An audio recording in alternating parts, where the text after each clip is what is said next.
নমস্কাৰ মধুবাটিকা আছাম ইউটিউব চেনেলটোলৈ আপোনাক স্বাগতম জনাইছোঁ। বন্ধু বান্ধৱীসকল, আমি সকলোৱে জীৱনত সুখ শান্তি সমৃদ্ধি বিচাৰোঁ। আমাৰ শিক্ষা দীক্ষাৰে আমি জীৱনটো সুখময় কৰি ল'বলৈ চেষ্টা কৰোঁ। জীৱিকা নিৰ্বাহৰ বাবে বিভিন্ন উপায়ে অৰ্থ উপাৰ্জন কৰি জীৱনটো সজাবলৈ চেষ্টা কৰোঁ। টকা পইচা খৰচ কৰি জীৱনত আৱশ্যকীয় সামগ্ৰীবোৰ গোটাই ঘৰখন সজাই লওঁ। মুঠতে আৰামদায়ক সা সুবিধাৰে ভৰা ঘৰ এখন সকলোৱে বিচাৰোঁ আৰু তাৰ বাবে বহু কষ্টও কৰোঁ। কিন্তু কোনো সময়ত আমি নজনাকৈয়ে আমাৰ ঘৰখনত সুখ শান্তি ব্যাঘত হয়। ঘৰৰ বাতাবৰণ কঠিন হৈ পৰে, মনবোৰ কিবা অশান্তিৰে ভৰি পৰে, প্ৰতিটো কামতে বিভিন্ন বাধা আহি পৰা দেখা যায়। এনেবোৰ হয় বিভিন্ন গ্ৰহ নক্ষত্ৰৰ অশুভ প্ৰভাৱত। ঘৰখনত এজন ব্যক্তিও যদি নকাৰাত্মক প্ৰভাৱত পৰে তেতিয়া সমগ্ৰ ঘৰখনৰ লোক দুখিত হয়। সেয়ে জ্যোতিষশাস্ত্ৰত বিভিন্ন অশুভ গ্ৰহৰ প্ৰতিকাৰৰ ব্যৱস্থা দিয়া হৈছে। এনেধৰণৰ লক্ষণ যদি আপোনাৰ ঘৰখনত দেখে তেনেহ'লে তাৎক্ষণিকভাৱে কেইটিমান উপায় কৰিলে অশুভ প্ৰভাৱ দূৰ হৈ যাব। প্ৰথমতে আপোনাৰ ঘৰৰ চৌহদটো লক্ষ্য কৰক। চৌহদৰ উত্তৰ পূব দিশটো ঈশান কোণটো আৱৰ্জনা জাবৰ জোঁথৰ থাকিলে তৎক্ষণাত আঁতৰাওক।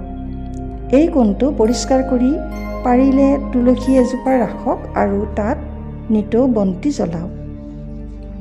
চৌহদৰ চাৰিসীমাৰ বেৰৰ কোনো অংশ যদি ভাগি গৈছে তেতিয়াহ'লে সোনকালে সেইখিনি মেৰামতি কৰাওক। চৌহদটোৰ চাৰিসীমাৰ চাৰিবেৰ সুন্দৰ হোৱাটো বহুত দৰকাৰ। ঘৰৰ গোসাঁই ঘৰত নিতৌ হনুমান চালিচা পাঠ কৰিলে অপশক্তিবোৰ আৰু অশুভ শক্তি থাকিব নোৱাৰিব। এমাহলৈ নিতৌ বিষ্ণু সহস্ৰনাম পাঠ কৰিলে কোনো অশুভ শক্তি চৌহদত থাকিব নোৱাৰিব। ঘৰৰ অশুভ শক্তিৰ প্ৰভাৱ দেখিলে এটা উপায় কৰক।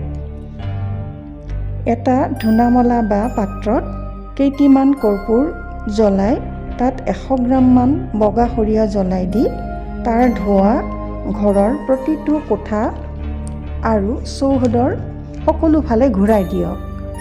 কৰ্পূৰ আৰু সৰিয়হ জ্বলোৱা ধোঁৱাই ঘৰৰ বেয়া শক্তি আৰু নজৰ লগা আদি দোষবোৰ নাইকিয়া কৰে।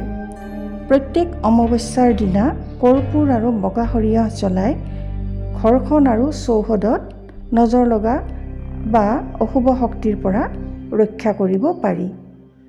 এইকেইটা সহজ নিয়ম বা উপায় কৰি আপোনাৰ ঘৰখনক অশুভ শক্তিৰ পৰা ৰক্ষা কৰিব পাৰে।